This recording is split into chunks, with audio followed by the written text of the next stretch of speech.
Madame Zakharova, merci d'avoir consacré du temps à cette interview.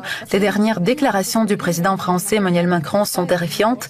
Il a notamment promis de fournir à l'Ukraine des avions de chasse Mirage 2000, mais tout le monde s'attend à ce qu'il annonce d'un jour à l'autre l'envoi d'instructeurs militaires français en Ukraine. Mais qu'est-ce qu'il veut juste, Macron? Il me semble que Macron cherche l'amour. Comme l'héroïne du film qui porte son nom, Emmanuel, il se jette d'une passion à l'autre. Il a passionnément aimé la Russie, puis il a passionnément aimé le régime de Kiev, et il déteste maintenant tout aussi passionnément la Russie. Son autorité est une autorité de rien du tout. C'est une autorité qui ne vaut pas cher. Elle est fondée sur une popularité momentanée. Le nombre de likes, de références à tel ou tel site ne signifie pas que les informations diffusées soient exactes. Il s'agit uniquement d'indicateurs quantitatifs. J'ai l'impression qu'il fait ces déclarations bizarres, controversées, douteuses, même pour l'OTAN, dans un seul but: être constamment en vue. À mon avis, il pense que peu importe ce qu'il dit, peu importe comment il le dit, l'important c'est qu'il y ait des journaux faisant leur gros titre de son nom. L'important c'est que tous les médias internationaux parlent de sa personnalité. J'ai entendu les évaluations de politologues français. Selon eux, Macron cherche ainsi à se paver la voie pour accéder au pouvoir au sein de la Commission européenne ou de l'Union européenne, simplement en augmentant sa cote de popularité par tous les moyens. Je suis d'ailleurs encline à croire qu'il est en effet si égoïste qu'il est prêt à tout mettre en jeu, à savoir l'histoire de la France, le bien-être des Français, la sécurité de la France, uniquement pour ses ambitions de carrière. Ce n'est même pas comparable à Napoléon. Napoléon avait les ambitions d'une véritable personnalité, pour ainsi dire. Nous ne sommes absolument pas des fans de Napoléon. Comme vous savez bien, il a tenté d'envahir la Russie, il est venu à Moscou et l'a incendié. Mais ensuite, des soldats russes l'ont accompagné jusqu'à Paris pour qu'il ne se perde pas. Au moins, il avait des ambitions liées à son pays, qu'est la France. En revanche, les ambitions de Macron ne concernent que lui-même. Je ne veux pas entrer dans les détails de sa vie privée, de ses bizarreries, mais il est évident que c'est un homme ayant de graves problèmes psychologiques. Peut-être que pour lui, c'est un moyen d'échapper à ses problèmes personnels. Je pense qu'il s'agit d'une part d'ambition colossale et non fondée, du souhait de poursuivre une carrière politique à l'échelle mondiale, et d'autre part de problèmes psychologiques qui ne lui permettent pas de penser de manière systématique et de construire des chaînes logiques. Et je le répète, c'est lui qui a tout mis en jeu. Ça fait longtemps que la France n'a pas connu une honte telle que celle qu'elle connaît aujourd'hui. Elle a connu une honte comparable au début de la Seconde Guerre mondiale, lorsque le gouvernement français est devenu un gouvernement collaborationniste et n'a pas résisté aux troupes d'Hitler. C'est à peu près le même niveau de honte que connaît la France aujourd'hui. Je tiens à rappeler que l'autre jour, le ministre français des Affaires étrangères, protégé de Macron, a littéralement déclaré que la Russie n'avait pas été invitée aux célébrations du jour J, jour où l'Europe a été libérée du nazisme et du fascisme, parce qu'il y a 80 ans, les Alliés avaient vaincu l'impérialisme. Pardonnez-moi, mais il faut être complètement ignorant pour déclarer une chose pareille. Et pas du point de vue de l'histoire d'un autre pays, mais de la sienne. Personne n'a jamais vaincu l'impérialisme. C'était la victoire sur le fascisme, sur le nazisme. Et s'ils avaient combattu l'impérialisme, la France aurait dû se battre elle-même. Qu'est-ce que cela veut dire ? Cela veut dire que Macron lui-même, ainsi que tous ceux qu'il a portés au pouvoir, n'ont ni les connaissances, ni l'expérience, ni le niveau de compétences requis dans les domaines dont ils sont responsables. C'est une situation étrange qui ne s'est jamais produite en France. Il faut le garder à l'esprit lorsque l'on entend les déclarations de Macron qui se suivent. Maintenant, parlons de ce qui se passe. Les États-Unis poussent le continent européen vers un nouveau conflit continental. C'est évident. Washington l'a fait maintes fois. Je vous rappelle que ce sont les États-Unis qui ont bombardé la Yougoslavie, un État situé au centre de l'Europe. Il pourrait sembler que le continent européen soit parfaitement capable de résoudre ses propres problèmes.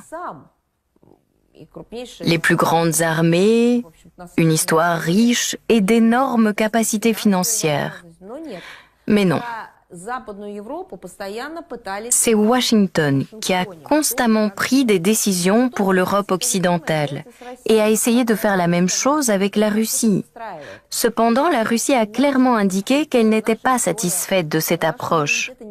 Notre culture, notre histoire, notre souveraineté et notre indépendance, nos intérêts nationaux sont plus importants que d'être le vassal de Washington.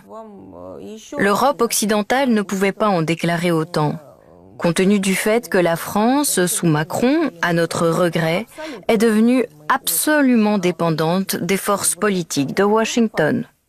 Ensuite, nous y répondrons.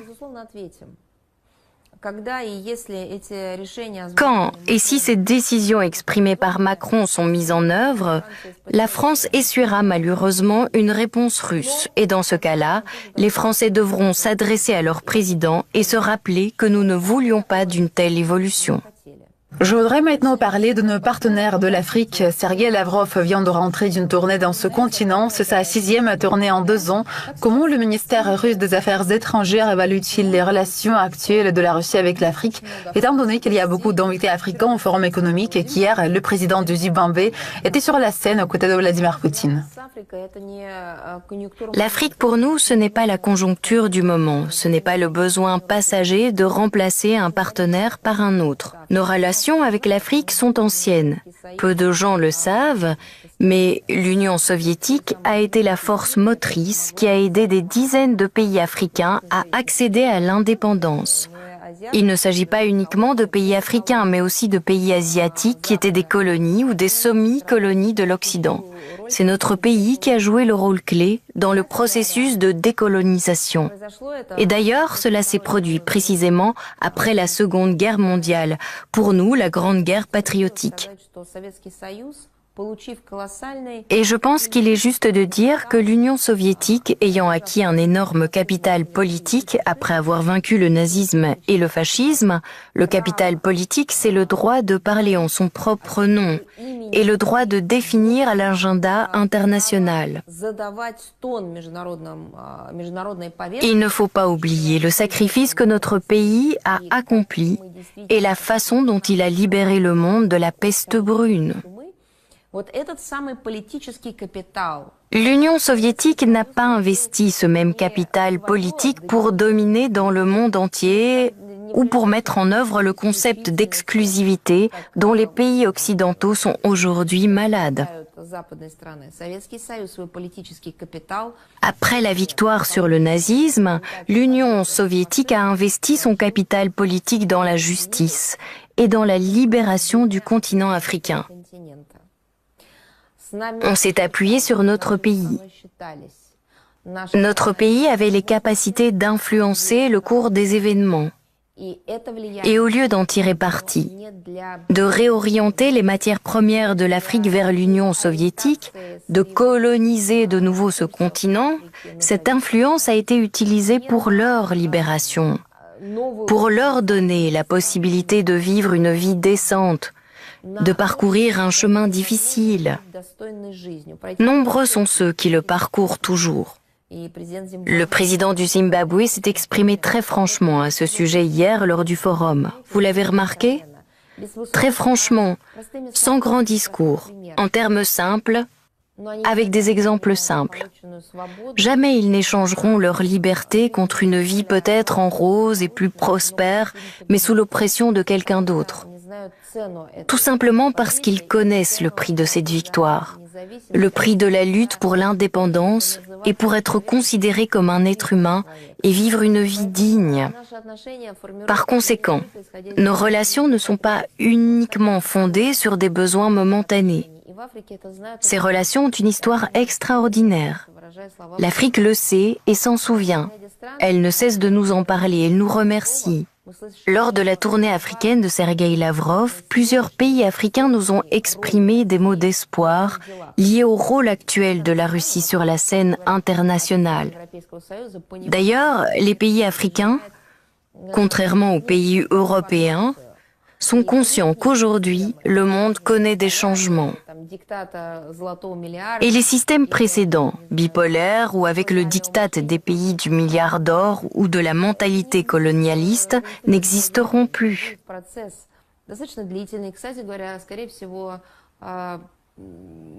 Ce ne sera pas tout de suite, ce sera un processus assez long et fort probablement avec des crises, mais un monde multipolaire et polycentrique émerge, c'est évident.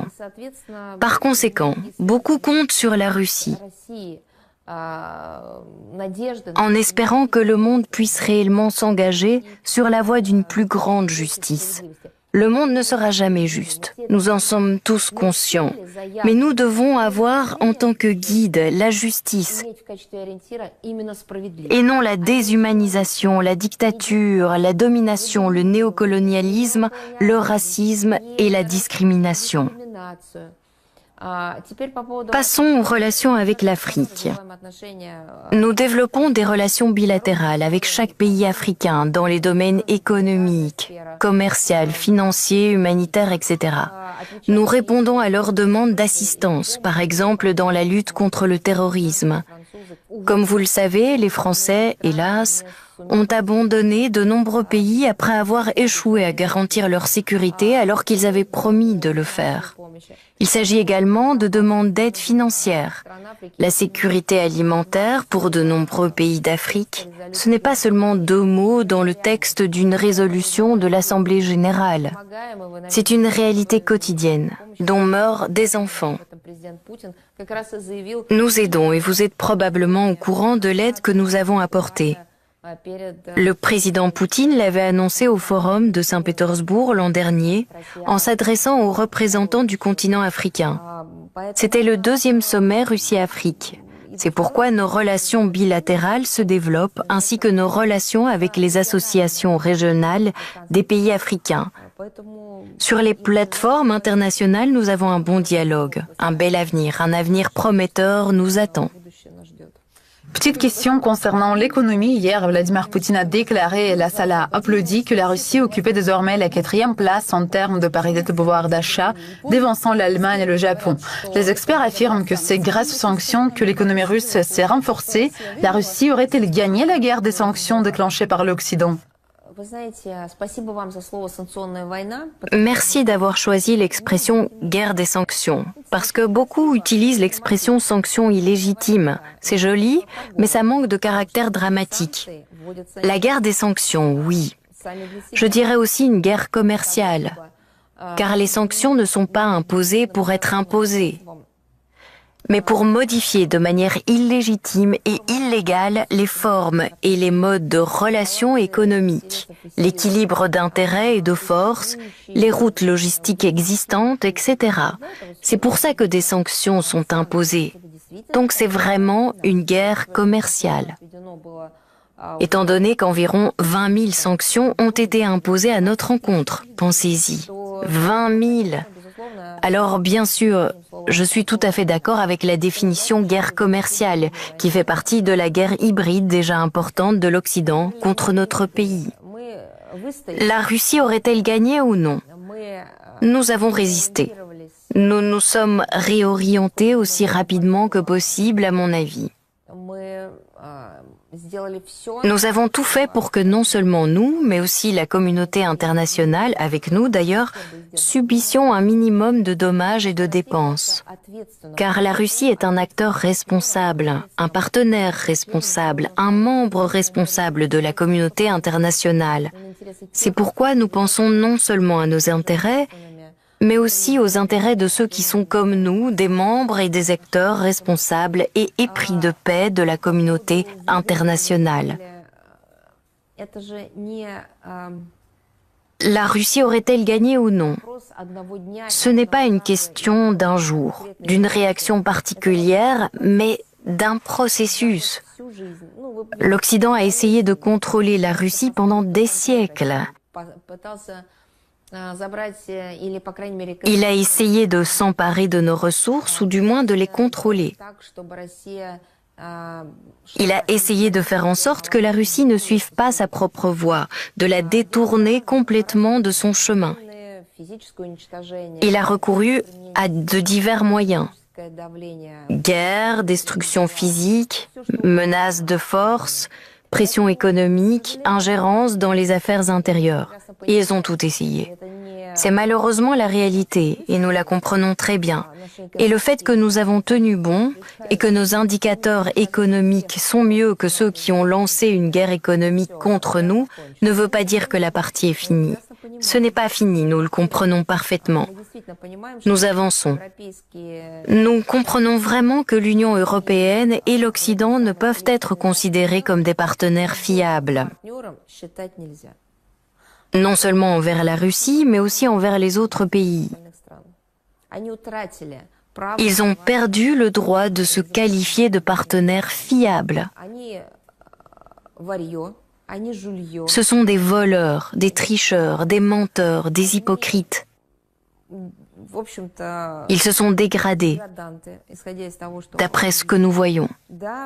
Nous l'avons réalisé auparavant, mais nous avons essayé d'utiliser toutes les possibilités pour empêcher la situation d'évoluer selon le pire des scénarios.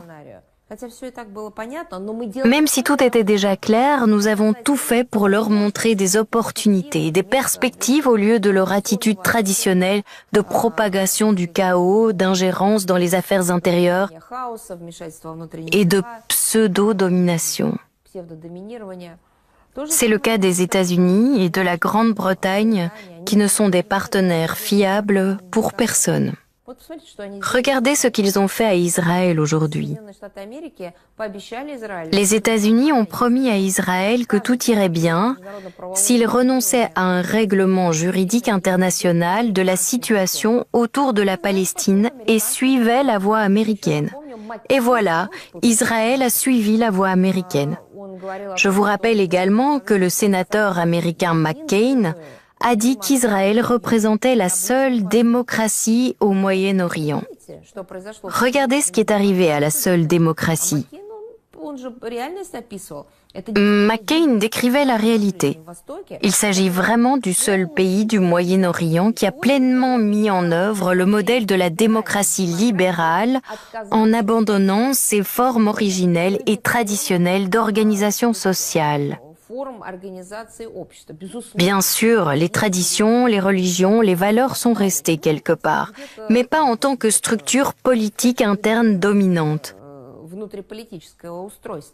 Et la structure politique d'Israël est une démocratie libérale. Le résultat est évident.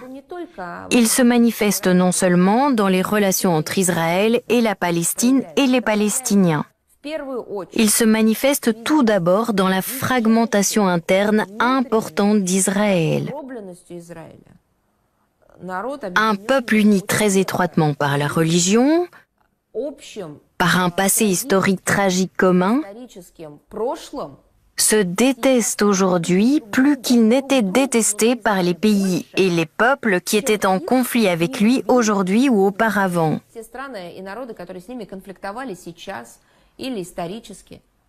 Comment cela est-il possible? Comment se fait-il qu'en Israël, les Juifs haïssent les Juifs parfois plus que les représentants d'autres pays qui se sont battus avec eux? Mais c'est la réalité qui résulte de la démocratie libérale. Merci beaucoup. Merci à vous. Je vous rappelle que c'était Maria Zakharova, la porte-parole du ministère russe des Affaires étrangères. Merci les amis d'avoir regardé la vidéo. Vous pouvez laisser un commentaire, partager, liker et bien sûr abonner. Bless.